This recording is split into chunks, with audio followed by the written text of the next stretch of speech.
შემოგვიერთდა ყოვლადწმინდა სამების სახელობის საპატრიარქო ტაძრის მღვდელმსახური დეკანოზი დავით თავაძე და მოძღვართან ერთად ვისაუბრებთ, რა თქმა უნდა, ნებისშვიდეულის ყველაზე მძიმე დღის, დიდი პარასკევის შესახებ, დღე, როდესაც ვიხსენებთ მაცხოვრის ჯვარცმას და რა თქმა უნდა, ასევე შევეხებით დიდ შაბათს და კვირას, აღდგომის დღესასწაულს. დილამშვიდობის დაგლოცეთ მოგესალმებით. მადლობას მოგახსენებთ მობრძანებისთვის. როგორც უკვე მაყურებელს ვამცნეთ, თავდაპირველად, რა თქმა უნდა, ყურადღება უნდა გავამახვილოთ ნებისშვიდეულის ყველაზე მძიმე დღეზე. პარასკევზე, რომელსაც ჩვენ წითელ პარასკევს ვუწოდებთ, ხომ, ასე ვთქვათ, რომელიც მაცხოვრის ჯვარცმას გვაუწყებს და ეს ყველაზე დიდი ტრაგედია ალბათ თუ კი რამ შეიძლებოდა რომ კაცობრიობას ჩაედინა, ხო?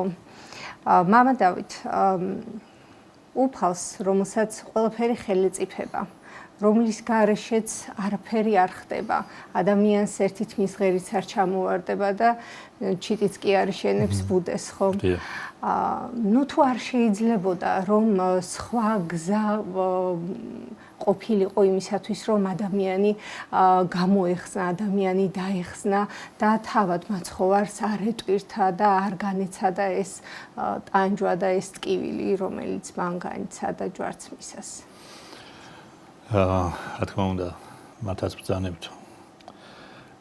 რაც მოხდა დიდ პარასკევს, ეს არის უმძიმესი დანაშაული ადამიანისა.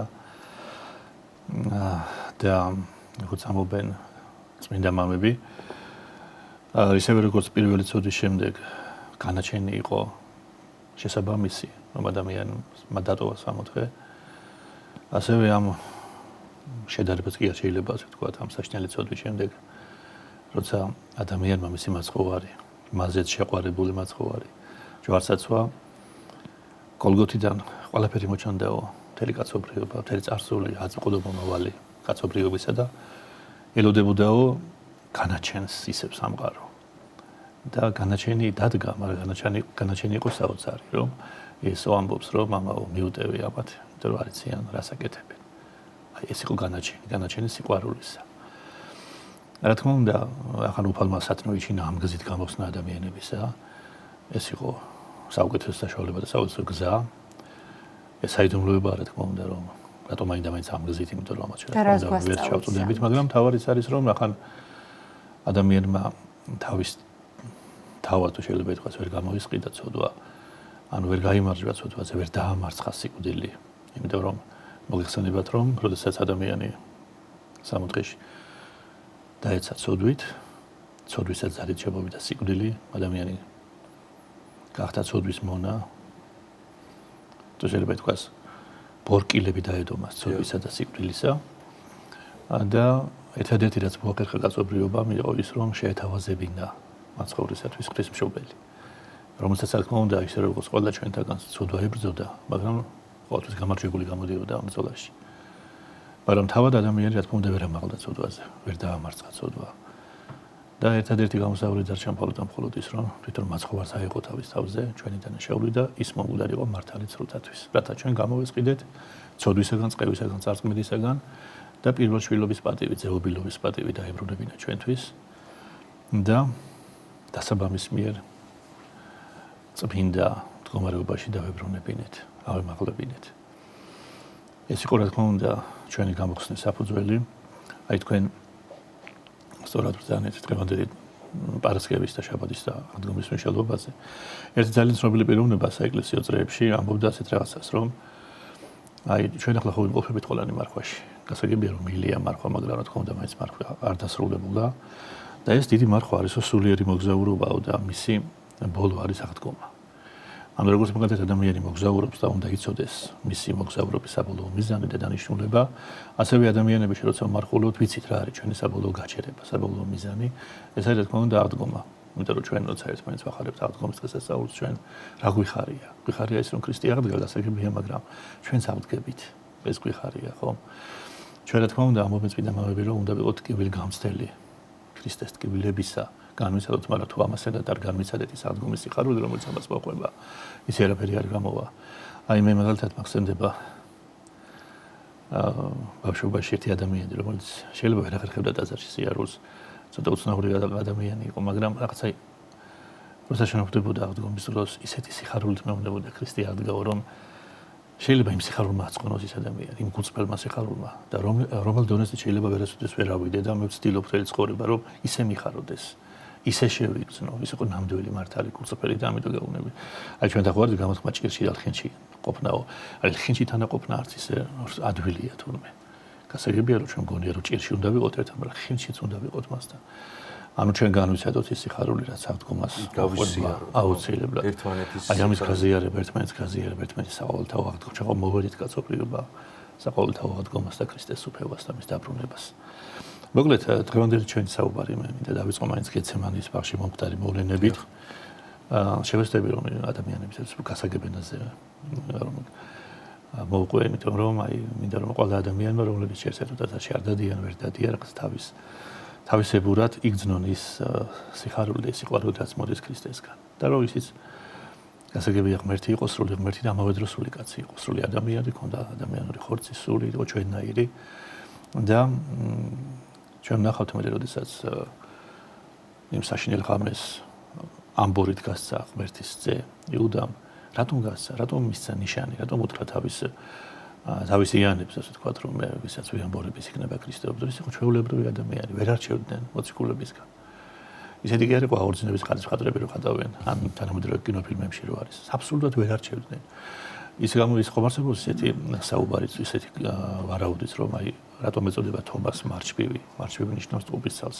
ანუ გაჭრილი ვაშლივით გავდა ქრისტეს. და თომა იმიტომ არ იწამა თავიდან ქრისტეს აღდგომა, რომ ვფიქრა მე ვნახეს ალბათ მე და ვინახეს, იმიტომ რომ ის განსხვავება სხვა მოციქულების არ შორდებოდა ქრისტეს აღგლავს. ანუ ჩვეულებრივი ადამიანი იყო სრულიად ამის თქმა მინდა, ვერც კი არჩევდნენ სხვებისგან.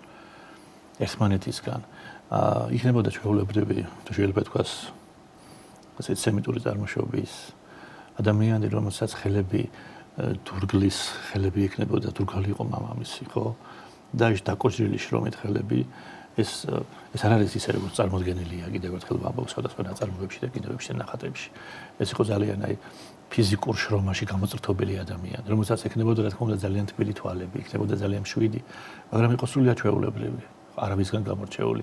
აი ამაში იყო მისი ნამდვილი დიდებულება, ხო? და როდესაც ის იმყოფება გეცემანის ბაღში მოხსენებად, ერთადერთი რასაც ითხოვს თავის ძმებისგან, თავისი მოწაფეებისგან არის თანალმობა, არის თანადგომა, რომელსაც ის ვერ იღებს ამ დროს მათგან, იმიტომ როგორც ჩანს, მიუხედავად ყველაფრისა, მოციქულები ვერ აცნობიერებენ მაინც მდგომარეობის სირთულეს და ესე იგი იესოს სულიერი მდგომარეობა და სულიერი მწუხარება იმ დროს გადმოცემული არის შემდეგ სიტყვებში იესო იწყო მწუხარებად და ურვად. და გარდა ამისა, თავად იესო ამბობს, რომ შეწუხებულა სული ჩემი ვიდრე სიკვდილამდე. თან ძალიან საინტერესოა ამ დროს ის რასაც ლოცულობს იესო და როგორც ლოცულობს ამ დროს მამაო უკვე თუ გნებავს თანაწარსულად სასუმელი ესე ჩემგან ხოლო ნუ ნებაი ჩემი არამედ ნებაი შენი იყავნა. გასაგებია ხო ყველაფერი ხო თუ გნებავს უყალო თუ შესაძლებელია თანაწარმხედენ სასუმელი ესეო მაგრამ არა როგორც მე მნებავს არამედ როგორც შენ. ერთადერთი ვიწფასთან იყო ანგელოზი, რომელიც განაძლიერებდა მას, როგორც წერია წმინდა წერილში, და იქმნა ოფლი მისი ვითარცა ცვარი სისხლისა იქ გარდამომავალი ქვეყანასა ზედა.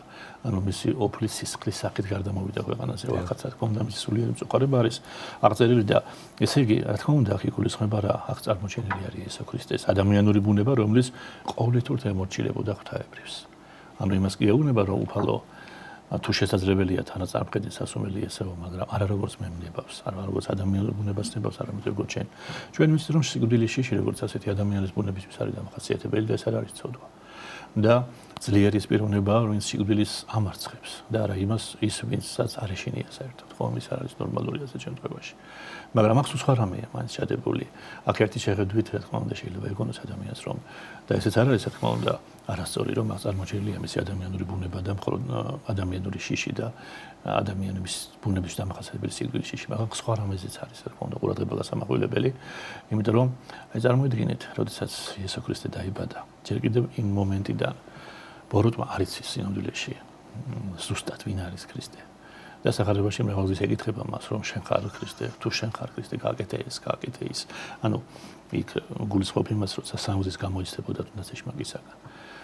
ჩვენ ვიცით რომ იყო ასე წინასწარმეტყველება რომ ქალწულის ეგა უნდა შობილიყო ქრისტე.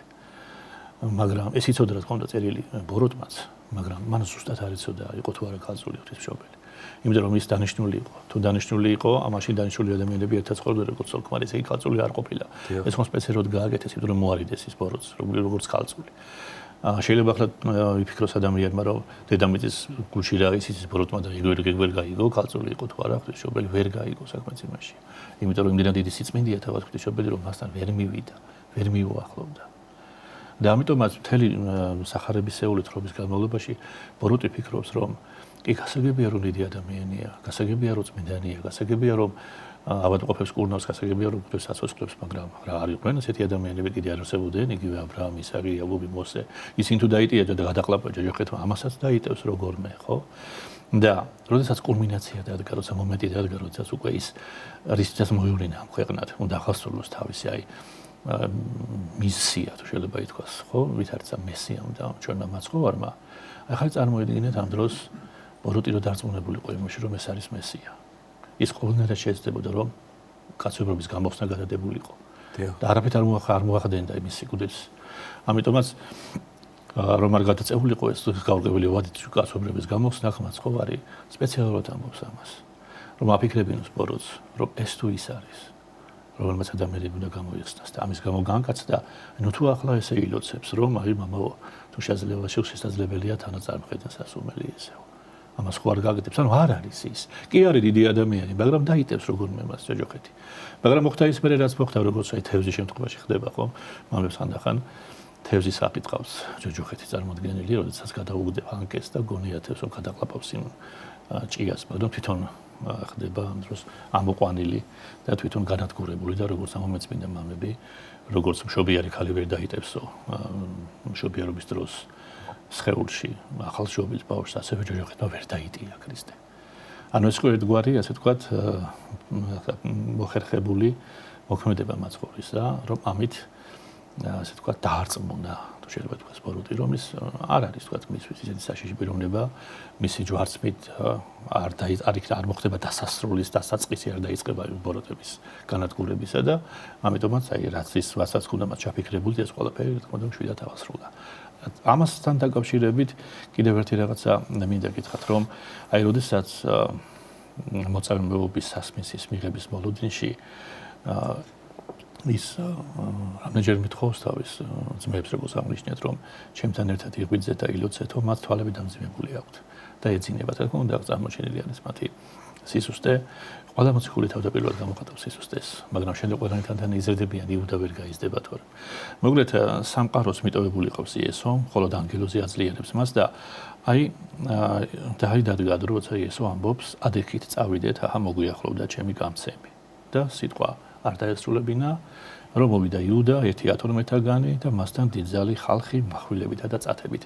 აი საინტერესო არის რა, რომ ჯერჯერობით როგორც ჩანს, მათ იესო შეპყრობა და გიგმილი აქვთ როგორ რომ მათ უნდათ რომ რაღაცა სასწრაფოდ და უხმაუროდ მოხდეს ის, იმიტომ რომ ეშინიათ ბოლოს და ბოლოს ხალხისა, იმ ხალხისა, რომელმაც რამდენიმე დღის წინ ასეთი სიყვარულით და სიყვარულით მიიღეს ქრისტე, ხო? და ძალიან სწრაფად უნდა უჩუმრად მოხდეს ეს ყველაფერი და ნიშანი მისცა იუდამ, ვიამბორები მასო და ის იქნებაო. საერთოდ ამბორი იყო ტრადიციული მისალმება მოძაფისა და მასწავლებელისა, თუმცა ამ შემთხვევაში რა თქმა უნდა ეს არის გაუგონარი ირონიაც, რა თქმა უნდა.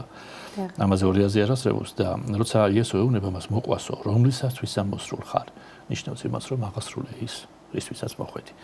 და მაშინ მისცვიდნენ მას, ხელისტაცე შეიპყრეს და ჩვენ ვიცით, რომ იესოს ერთმა თანამდგომმა, იგულისხმება პეტრე მოციქული, იშიშლა მახვილი, დაკრა მღვდელმთავრის მონას და ყური ჩამოთალა. სავარაუდოდ მას სასიკვდილოდ გაიმეტა ეს ადამიანი, მალქოზი. მან უბრალოდ აიცილა მისი მოქნეული, ასე ვთქვათ, ხანჯალი.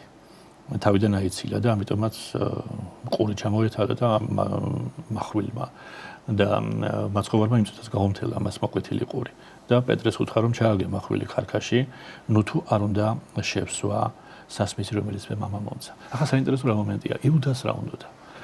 ნუ თუ ადამიანები, რომელმაც კაცად გამოიყვანა, ნუ თუ 30 ვერსად უღირდა ამ მასწავლების გაწირვა, თუ თუნდაც პრაგმატული თვალსაზრისით. იუდა ხომ ქრისტეს გარეშე არაფერი არ იქნებოდა. ჩვენ ვიცით მისი საშინელი წარსული, გადმოცემის თანახმად ვიცით რომ დედმამამ ეს დაიბადა თუ არა ჩასვეს მოწნულ კალათში და ეს მსგავსად გაუშვეს მდინარეში, მაგრამ გადარჩა. რატომ გაუშვეს? იმიტომ რომ ჰქონდა ციზმისეული ჩვენება რომ იუდა დახუპავდა მათ. რაღაც არ უნდა ესეთ რამე დაგეს სიზმოს მშობლებს, როგორ უნდა გაწიროს საკუთარი შვილი. მერე გადარჩა, მერე დახოცა თავისი შვილი მშობლები გადმოცემის თანახმად. და როგორ მოინანია თურმე და როგორ გახდა ქრისტეს მოციქული ძით, რომ ის თურმე პირში ესეთი გადმოცემა არსებულ წყალს იგუბებდა. და ადიოდა მთაზე, იქ იყო დარჭობილი ჯოხი და იმას უსხამდა და სანამ არ განედლდა ის ჯოხი და ფესვები არ გამოიო, იქამდე ამას აკეთებდა. ამას პატარა ძალა ხო არ უნდა. ამიტომაც ამ სინანულით მიიღო ქრისტე მის და ჩარეცხა მოციქულთა შორის და ეხლა ასეთი ადამიანი, რომელიც არაფერს არ წარმოადგენდა, უცებ ქრისტემ ადამიანად აქცია, სასწაულების ძალა მისცა. იუდამ ხომ იცოდა რომ ის სასწაულებს რომ ახდენდა, ქრისტეს ძალით ახდენდა, ხო?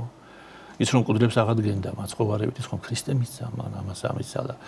თუნდაც ის რომ თქვა გასაგებია რომ იუდეველები ისე როგორც თავდაპირველად მოციქულები, აი იაკობის და იოანეს დედა რას ეუბნება თავიდან ქრისტეს, როცა შენი სუფევით მოხვალ, რომ დადგები პოლიტიკური მეფე რო გახდები ბოლოს ასე არ წარმოედგინათ მათ მაცხოვრის მოსვლა, მაშინ ჩემი შვილები შენზე მაჯუნდა, შენს მარცხნივ დასწენო.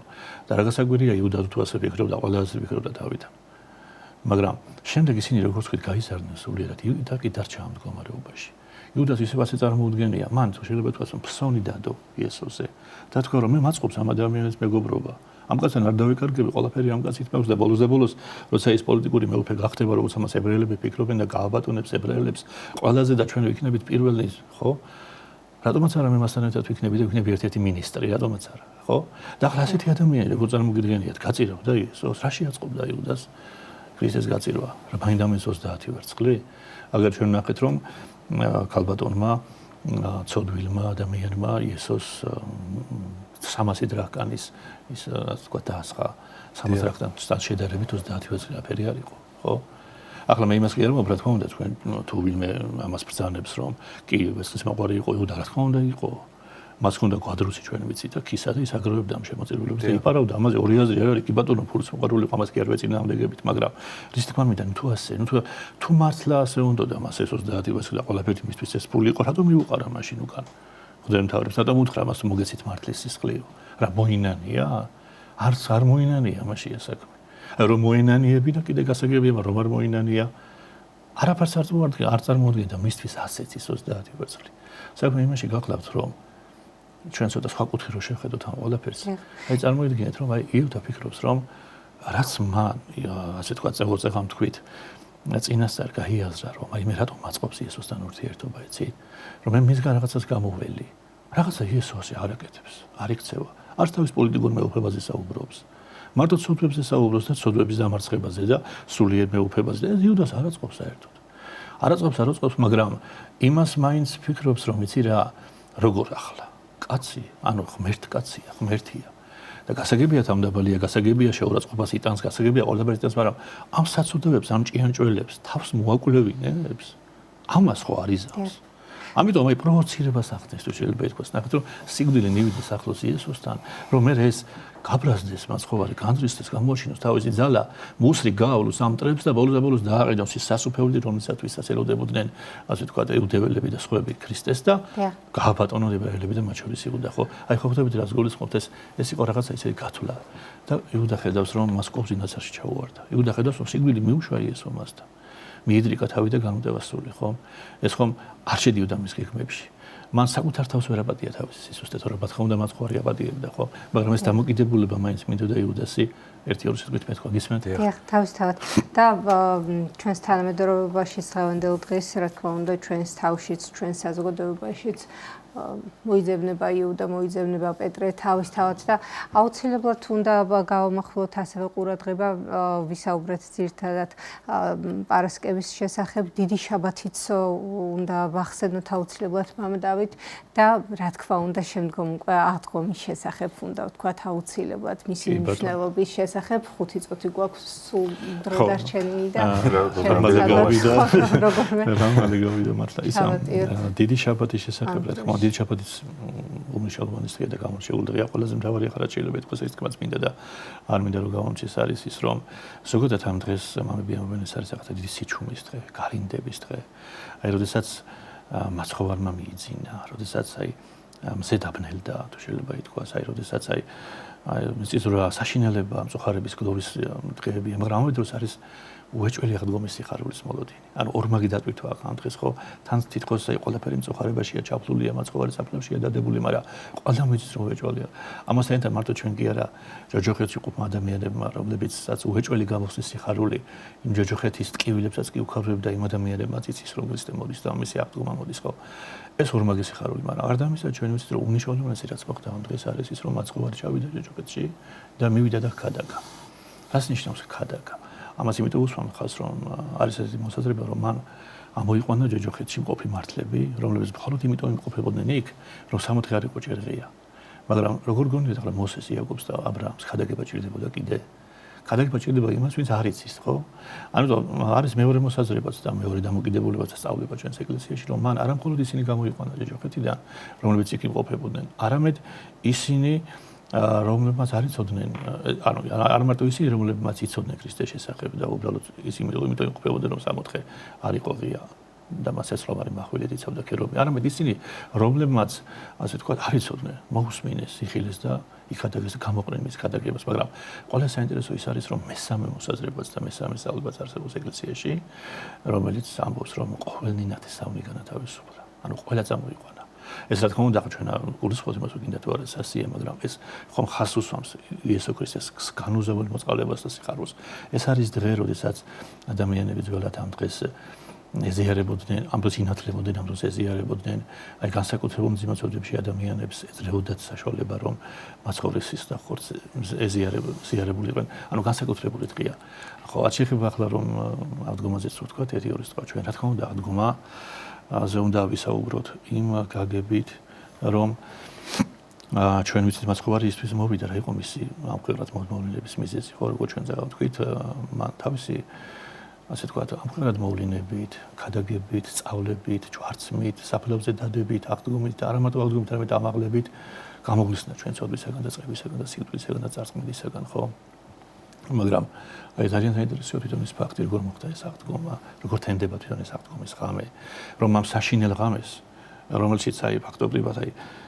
აქამდელი სამყაროც კი გარეგნულად ძაძებს შეიმოსავს ერთადერთი რაც ამ ღამეს ანათებს ეს არის სიყვარული და ეს არის სიყვარული არა მხოლოდ ქრისტეს კაცობრიობისადმი არამედ მენეცაწყებელი დედების სიყვარული რომელიც აღდგომის ღამეს ანათებს აი ხა წარმოვიდგინეთ ჩვენ ხანდახან ვამბობთ იმას რომ იცით რა გონების აზროვნება უფრო ჯობია თუ გულის რომ მამაკაცი მაგალითად გონებით აზროვნებს ქალი უფრო გულით რომელმა აზროვნება მაჯობა ამ დროს პრაგმატულმა გონებრის მიერ აზროვნება თქვა რომ კი გასაგებია მე ახლა მივალ თქვა მაცხოვრის საფლავს არ მეშინია სიკლის ვამარცხებ მაგრამ რა აზრი აქვს რა იმ ქოს ვინ გადააგორებს ხო აზრი აქვს რომ მივიდე და როცა ეს დედაკაცები წავიდნენ გზაში ერთმანეთს ელაპარაკებოდნენ რომ ვინ გადავიგოროს ეს ქვაო ანუ ჯერ გული უფრო წინ წავიდა მე გონება მაგრამ როცა მაცხოვარმა და ღმერთმა დაინახა რომ რაც შენზეა დამოკიდებული ყველაფერს გააკეთებ და შენი რესურსითაც ვეღარ აკეთებ თვითონ ჩაერევა თვითონ დაალაგებს თვითონ აღიპყრობს ხეს და მოგიყვანს ქვაკ გადაგორებული დახვდათ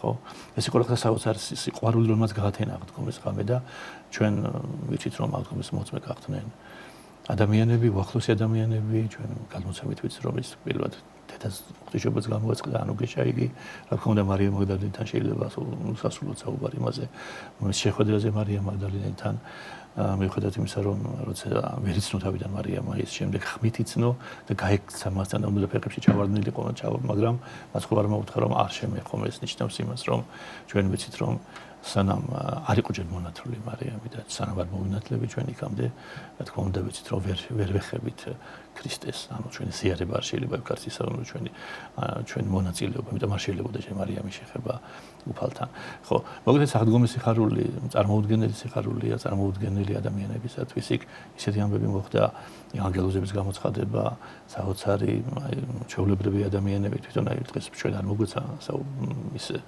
საშუალება მაგალითად პილატეზე გვესაუბრა რომელიც მიუხედავად იმისა რომ ასეთი პიროვნება მაინც ტრაგიკული პიროვნება ჩვენ ვიცით რომ გადმოც პილატეს მეუღლე მაგალითად ხო მართლმადიდებელი წმინდანია ჩვენ ვიცით აგრეთვე ის რომ ისიც კი არსებობს ერთი გადმოცემა, რომ ორგვარი გადმოცემა არსებობს, რომ თქვა პილატე თავი მოიკლა თავისი ჩადენილი საქციელიდან გამომდინარე, სირცხვილის გამო, მაგრამ მოიძ ისეთი გადმოცემაც არსებობს, რომელიც არ არის. თუ შეიძლება თქვას ბოლომდე დამტკიცებული, რომ ისიც კი წმინდანად შეირაცხა და მან მოინერია თავისწოდვა. უამრავი ეს აღდგომასთან დაკავშირებით ძალიან ამბევრი რამის თქვა შეიძლება, მაგრამ ყველაზე მნიშვნელოვანი მაინც და ჩვენთვის საბედნიერო არის ის, რომ იესო ქრისტე აღდგა მკვდრეთით და თითოეულ ადამიანს ჩვენ ქრისტიანს გაგვიშთა სასწაულება, გაგვიშთა იმედი, მან გამოიხსნა ადამიანის ბუნება, ანუ ესე იგი გასაგებია, რომ პიროვნულად ჩვენ ჯერ კიდევ გამოსახსნელები ვრჩებით, მაგრამ ადამიანური ბუნება რომ გამოიხსნა, უკვე ჩვენზეა დამოკიდებული ის ქრისტესთან ერთად აღდგებით თუ არა. წინასწარ გილოცავთ, მამა დავით, აღდგომის ბრწყინვალე დღესასწაულს და ძალიან დიდი მადლობა, რომ იყავით ჩვენი სტუდიის სტუმარი და საინტერესო გადმოეცით. ერთმანეთ აღდგომის შესახებ დიდი მადლობა. იცოცხლეთ. შეგახსენებთ სტუდიის სტუმარი გახლავთ ყოლწმინდა სამების სახელობის საპატრიარქო ტაძრის მღვდელმსახური დეკანოზი დავით თავაძე.